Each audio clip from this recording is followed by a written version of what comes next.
Hello everyone. In this video, I'll guide you through connecting Visual Studio Code directly to your GitHub account for effortless source control management.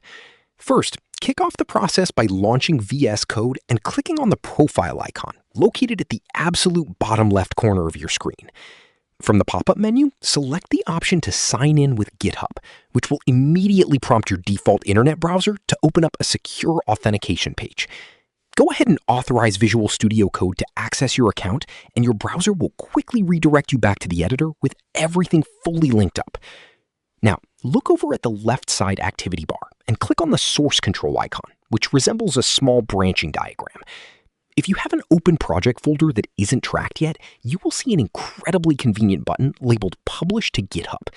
Clicking this allows you to choose between making your repository public or private, and with one final click, VS Code will automatically create the remote repository, stage all your current files, and push them online.